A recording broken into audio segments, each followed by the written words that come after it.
कुमकुम भाग्य, प्रार्थना का सबसे बड़ा इम्तिहान, सोनालिका की सबसे खतरनाक साजिश। रात के अंधेरे में चमचमाती सड़कें और उस पर दौड़ती एक तेज रफ्तार कार। उसी कार में बैठी थी प्रार्थना, अपने ख्यालों में गुम, आंखों में डर और दिल में एक अजीब सी बेचैनी। वो जानती थी कि जो सच वो लेकर चल रही है, वो किसी का भविष्य बदल सकता है और किसी का सब कुछ छीन सकता है। लेकिन उसे क्या पता था कि आज की रात सिर्फ सच की नहीं, उसकी जिंदगी और मौत की रात बनने जा रही है। शुरुआत होती है एक शांत तूफान से। कुछ घंटे पहले। मुझे आपसे जरूरी बात करनी है। शिवांश की आंखों में सीधे देखते हुए प्रार्थना ने वह शब्द कहे जो उसके दिल में सालों से कैद थे। शिवांश, जो खुद उलझा हुआ था अपने सवालों में, बस चुपचाप उसे देखता रहा। प्रार्थना ने आगे कहा, अब बहुत हो गया, अब मुझे चुप नहीं रहना। आज मैं सब कुछ बता दूंगी, चाहे कुछ भी हो जाए। शिवांश और प्रार्थना, सच्चाई की मुलाकात। प्रार्थना ने शिवांश को सारी सच्चाई बताई, कैसे पायल और सोनालिका ने मिलकर उसे फंसाया, कैसे झूठी कहानियों से उसकी छवि खराब की गई और कैसे उसका हर कदम एक जाल में उलझता गया। फिर उसने वो वीडियो क्लिप दिखाई, पायल की कन्फेशन, जिसमें वो बता रही थी कि कैसे सोनालिका ने पूरे प्लान को अंजाम दिया। शिवांश स्तब्ध रह गया।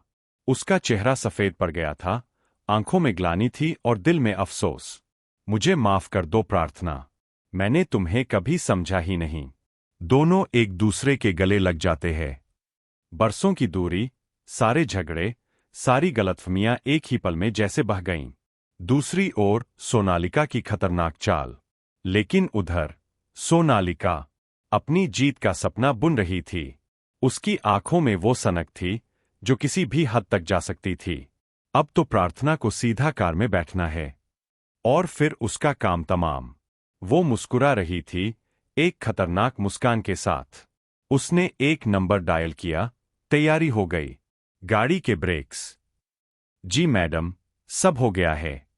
अब जैसे ही वो बाहर निकलेगी, गाड़ी सीधा खड्ड में। पिछले 24 घंटे, पायल का कबूलनामा और सोनालिका का डर। इससे पहले कि प्रार्थना शिवांश से मिलती, उसने पायल के घर पर एक नया भेष धारण कर घुसपैठ की थी। चुपचाप एक दोस्त की तरह बैठी और फिर बातों बातों में पायल से पूरा सच निकलवाया। पायल को अंदाजा नहीं था कि उसका हर शब्द रिकॉर्ड हो रहा है।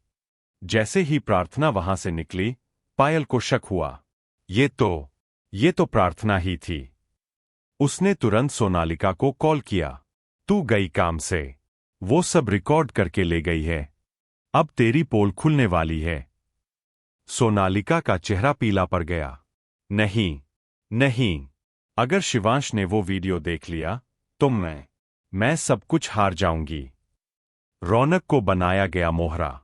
डर से घबराकर सोनालिका ने दूसरा प्लान बनाया, रौनक को प्रार्थना के खिलाफ भड़काने का। तू जाकर शिवांश को बता कि वो वीडियो झूठा है, वो एडिटेड है। कह देना कि प्रार्थना ने सबको बेवकूफ बनाया है। रौनक, जो पहले से ही कुंठित था, तुरंत तैयार हो गया। लेकिन किस्मत को कुछ और ही मंजूर था। प्रार्थना ने उनकी ये सारी बातें सुन लीं। क्लाइमेक्स की ओर बढ़ता तूफान। प्रार्थना दौड़ती हुई ऑफिस पहुंची। शिवांश, रुकिए, मैं जानती हूं आपसे मिलने के बाद क्या चालें चली जा रही है। ये देखिए, ये पूरा सच है। शिवांश सब सुनता है और फिर कहता है, अब मैं किसी की बातों में नहीं आऊंगा।